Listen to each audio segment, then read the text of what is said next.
പല മേഖലകളിലും കഴിവ് തെളിച്ച സ്ഥിതിക്ക് ഇനി നമുക്കൊന്ന് മാറ്റിപ്പിടിച്ചാലോ. അതുകൊണ്ട് ഇന്നൊരു ബേക്കിംഗ് പരീക്ഷണമാവാം. ഒരു റെസിപ്പിയൊക്കെ പറഞ്ഞെന്ന് കേക്ക് ഉണ്ടാക്കാൻ ഒരുപാട് പേര് നമ്മുടെ ചുറ്റുമുള്ള സ്ഥിതിക്ക് നമുക്കൊരു വാനില സ്പഞ്ച് ഉണ്ടാക്കാം. പണ്ട് ഡാൽഗോണ കോഫിയൊക്കെ ട്രെൻഡിങ് ആയിരുന്ന സമയത്ത് ഒരു ഷോ കാണിക്കാൻ വേണ്ടി ഒരു ബീറ്റർ വാങ്ങിച്ചിട്ടുണ്ടായിരുന്നു കേട്ടോ. പിന്നീട് അവനെ നമ്മൾ തീർത്തും അവഗണിച്ചതുകൊണ്ട് അവന് നമ്മളെ വിട്ട് പോയേണ്ടി വന്നു. അതുകൊണ്ട് നമുക്കിപ്പോ ബീറ്റർ ഇല്ല, പകരം മിക്സി മാത്രമേ ഉള്ളൂ. ആദ്യം വെറ്റ് ഇൻഗ്രീഡിയൻസും പിന്നീട് ഡ്രൈ ഇൻഗ്രീഡിയൻസും നന്നായി ബീറ്റ് ചെയ്ത് ഒരു ബേക്കിംഗ് ട്രേയിലേക്ക് വെച്ച് ഒന്ന് ബേക്ക് ചെയ്തെടുക്കുക. കേക്ക് ഒന്ന് ബേക്കായി വരേണ്ട സമയം കൊണ്ട് നമുക്ക് ഇതിനൊരു സൊല്യൂഷൻ ഉണ്ടാക്കിയെടുക്കാം. ഇനി സൊല്യൂഷൻ എന്നൊക്കെ തന്നെ ആണോ ഇതിന് പറയുന്നത്? കേക്ക് ഡ്രൈ ആയി പോവാതിരിക്കാൻ നമ്മൾ ഒഴിക്കുന്ന സാധനമില്ലേ, അത് തന്നെ. അപ്പൊ കുറച്ച് പാലും കണ്ടൻസ്ഡ് മിൽക്കും ഫ്രഷ് ക്രീമും കൂടെ ആഡ് ചെയ്ത് ഒന്ന് മിക്സ് ചെയ്യുക. ദേ നമ്മുടെ കേക്ക് നല്ല ഫ്ലഫി ആയിട്ട് വന്നിട്ടുണ്ട്. ഞാൻ ഇതിന്റെ മേളിലുള്ള സാധനം കട്ട് ചെയ്തിട്ടുണ്ട് കേട്ടോ. ബേക്ക് ചെയ്ത് വന്നപ്പോ ഒരു ഡോം ഷേപ്പ് ആയിരുന്നു കേട്ടോ ഉണ്ടായിരുന്നു. ആവശ്യമില്ലാത്ത സാധനങ്ങളൊക്കെ അപ്പൊ തന്നെ അങ്ങ് വെട്ടി മാറ്റണമെന്നേ. ഇനി നമ്മുടെ കേക്കിനെ ഒരു ഫോർക്ക് എടുത്ത് അറഞ്ചം പറഞ്ചം കുത്തുക.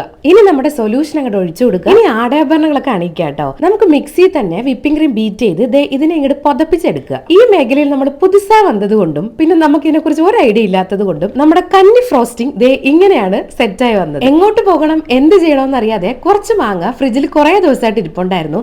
അങ്ങനെ അവനെയും വെറുതെ വിട്ടില്ല. ഇനി പ്രധാന ഐറ്റത്തിലേക്ക് കടക്കാം. മുറിക്കുക, കഴിക്കുക. ആരേ വാ, നമ്മൾ ഉണ്ടാക്കുന്നു, നമ്മൾ തന്നെ തിന്നുന്നു, നമ്മൾ തന്നെ പുകഴ്ത്തുന്നു. കന്നി ബേക്കിംഗ് ഇത്രയൊക്കെ ശരിയായ സ്ഥിതിക്ക് നമുക്ക് നേരെ ഇനി ആമസോണിൽ പോയി ഒരു കേക്ക് ഡെക്കറേഷൻ കിറ്റ് അങ്ങോട്ട് ഓർഡർ ചെയ്തേക്കാം.